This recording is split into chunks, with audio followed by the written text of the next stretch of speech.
Hello, this is Colin Liddell, the Chief Editor of Alternative Right. So today I'd like to talk about the American presidential election. And it's basically a contest between Hillary Clinton and Donald Trump. But underneath that, it's also a contest between two visions of American power. On the one hand, you have Hillary Clinton, who's obviously associated with the status quo, with this kind of globalist America, this America of invite the world, invade the world, export jobs overseas, and base an economy on the shenanigans of the financial elite. A system that's sort of associated with this massive increase in the money supply.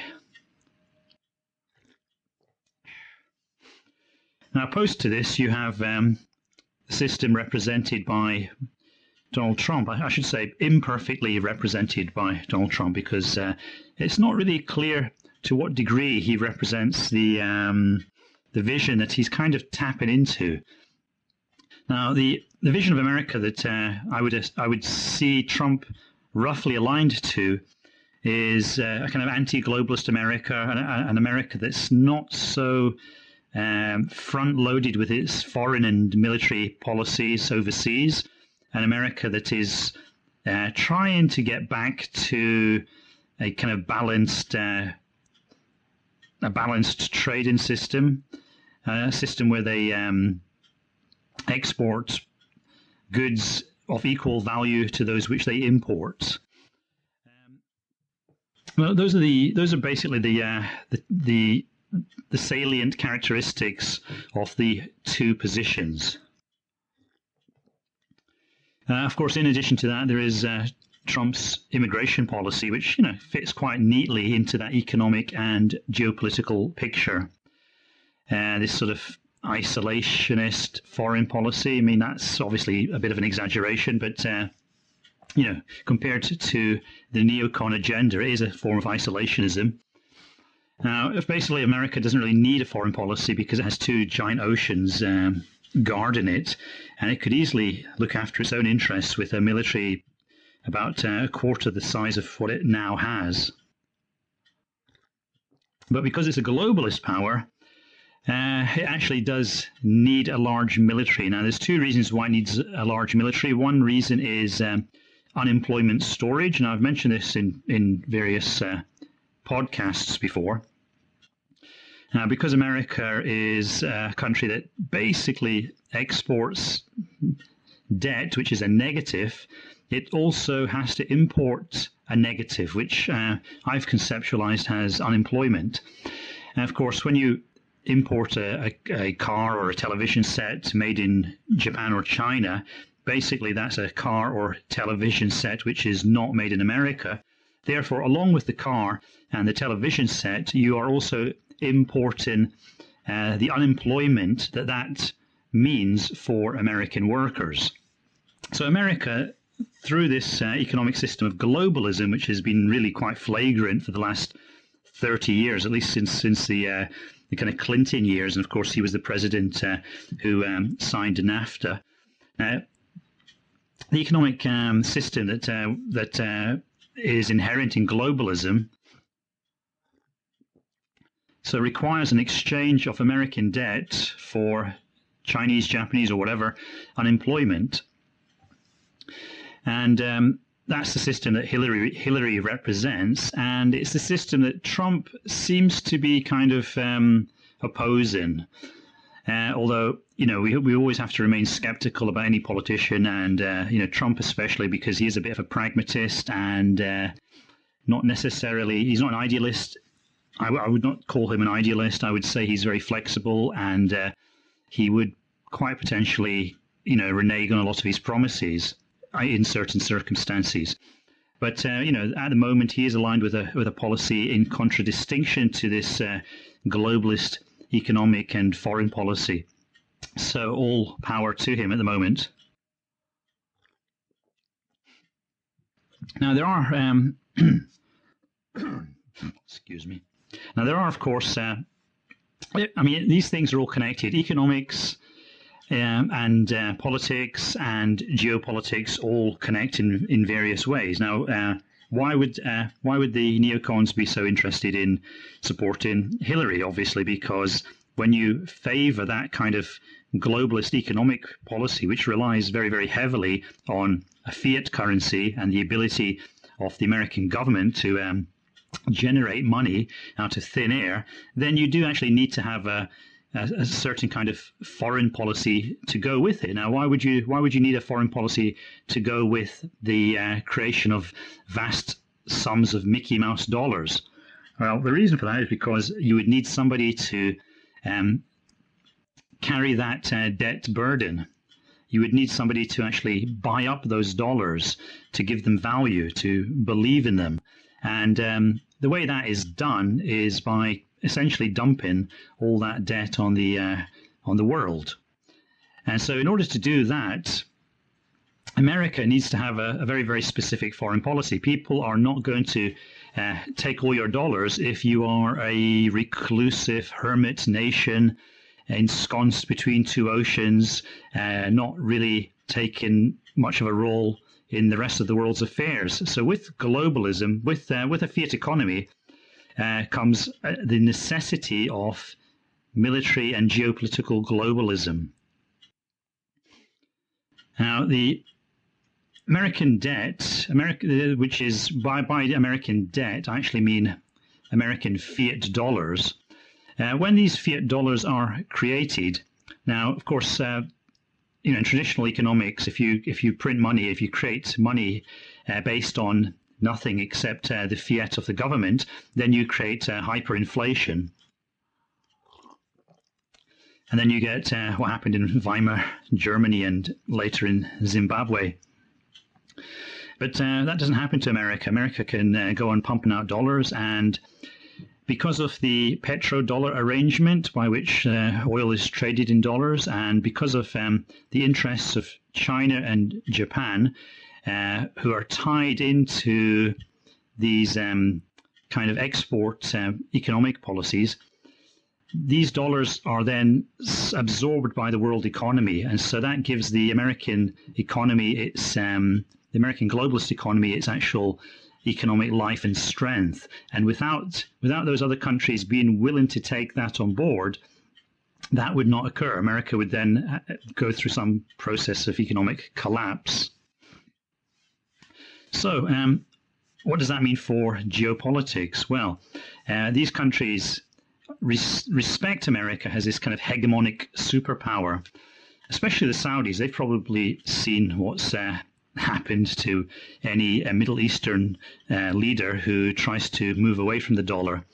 Saddam Hussein, I think, famously turned his back on the dollar, as did Colonel Gaddafi. And I think sometimes people add President Assad to that list as well, although Syria is not a particularly large oil producer. So the thing is, if you step away from the dollar, it can be quite dangerous. And so countries like Saudi Arabia know which side their bread is buttered on, and so they continue to use the dollar as the basic currency of the global oil system. And that gives a certain value to the dollar. It means that in countries like Saudi Arabia, there are vast amounts of dollars being stored there. Likewise with China and Japan, their main interest, for various reasons, which would be very interesting to go into at some point, but I won't do that today. They are very, very tied to a kind of manufacturing economy with high exports. And in order for that to occur, they need an unemployment dumping ground, because the efficiency of the Asian economy is basically, in addition to all the goods that they produce, they're also producing large amounts of unemployment to whoever buys those products. And in this case, that's the Western countries, especially America. And so they are, in effect, dumping their unemployment on America, and America's dumping their debt on China. So it's a very interesting symbiotic relationship. So now that means America has to have this kind of persona, this global persona, this image. Of course, if they overdo it, that could also be dangerous. So if they started to create too many dollars, then they would start to encounter a kind of Zimbabwe effect. But as long as they don't exceed themselves, they can keep stretching and bloating the amount of dollar currency in the world, as long as these other countries are prepared to take it up. And so far, in the last 30 years, a combination of Chinese export mania and Japanese export mania and oil economy trading has absorbed most of the dollars without the blowback of an enormous hyperinflation effect. But this kind of faith in the dollar amongst these various countries is based upon American foreign policy projection. So this is probably the main reason that you have that after the end of the Cold War, you did not have the end of organizations like NATO. You did not have America shutting down its bases in Japan. I mean, I think they shut down their bases in the Philippines, but so what? They kept their bases in Japan and in South Korea, and they kept a presence in Germany. And they greatly expanded their footprint in the Middle East, as we saw. And 911 was very, very convenient in that respect, which leads many people to, of course, suspect that it was part of a greater plan. Now, in economic terms, it was very, very useful when 911 happened. It allowed the Americans to greatly expand their military spending and to greatly to project it into the heart of the Middle East. And so that gives America this persona this persona of hegemonic dominance, which is not really inherent to America. America, by its nature, by design, by the design of geography, it's intended to be a rather isolated, large country between two oceans. It's not designed to be a country with military bases in dozens and dozens of countries and with large military forces halfway around the world. But the fact that these military forces exist and are projected, it gives the dollar this fiat currency, this hollow fiat currency, which is really, really soared since the ending of the gold standard. It gives this currency a kind of tenuous credit.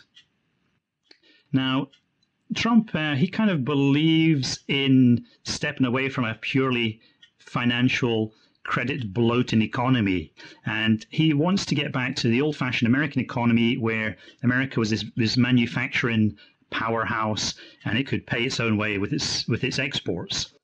Hillary, by contrast, she wants to go more towards a kind of expanded education and welfare economy that produces fuck all and that therefore pays for everything by creating invisible, parasitical Mickey Mouse money that the rest of the world is then kind of blackmailed into bearing the costs off.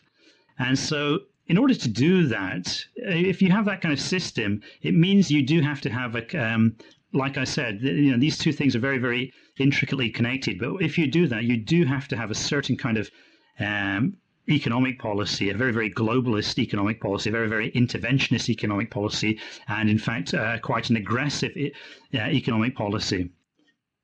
Now, that's fine if the rest of the world is kind of docile and ready to play along. And I think in the 1990s and the zeros and, right up until quite recently, the world was prepared to go along with that. And especially the other main powers, by which I mean, of course, Russia and China, were prepared to go along with that. I mean, the Chinese they were very, very much focused on building up their industrial base.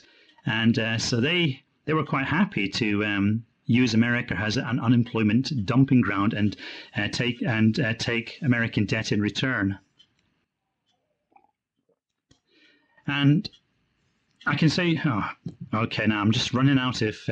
I'm actually running out of tape here, so I'm gonna have to have a bit of a break now and continue this later. As I was saying, if the other countries in the world are docile enough and they go along with it, this sort of globalist system with America creating this bloated credit system and exporting that to the rest of the world, it is actually feasible, and you can have a very nice consumerist boom, and everybody can be very happy for a decade or two. But when the situation starts to change, when geopolitical realities alter, then it becomes much more dangerous, I think. And this is what we've seen in recent years now, especially with obviously in the long run, China is probably much more of a challenge to America. But at the moment, we're seeing a real change in the Russian attitude, and partly this is driven by their own fear caused by the revolution in the Ukraine. But also, I think what's happened is the Russians have realized where their geopolitical interests are strongest. And they're basically an oil power, an oil economy, and their power is based upon their ability to control oil and gas and the leverage that gives them. And if they can maximize that oil and gas leverage, then their geopolitical power is multiplied. Now, the way they can do that is by lining things up with the other major oil and gas producers. And that means having a much, much more proactive Middle Eastern foreign policy. And we've in the last couple of years, we've seen Putin come to that conclusion. I mean, at first, when there was the revolution in the Ukraine, Putin's instincts were to react against that. And so he pushed directly against the situation in the Ukraine. That didn't really work out well for him, I think. I mean, he got the Crimea and one or two other little bits and pieces, but the more he pushed against the Ukraine, the more he pushed the European nations and the United States closer together. And so his reaction was actually strengthening American power, which is probably not what he intended to do. So he kind of backed away from that, and things have died down in the Ukraine to a large extent, although obviously the problem is still quite unresolved. But instead of doing that, Putin decided that the way to go was to build on his connections with the Iranians, and through the Iranians with the new Shiite Iraq government, which the Americans had so kindly helped to install, and to build up a kind of alliance in the Middle East with a view to dominating oil and gas power. Excuse me. Now, of course, Assad is quite a pivotal figure, because Syria is essentially a Sunni country which has quite important minorities like the Alawites and a Christian minority and the Druze.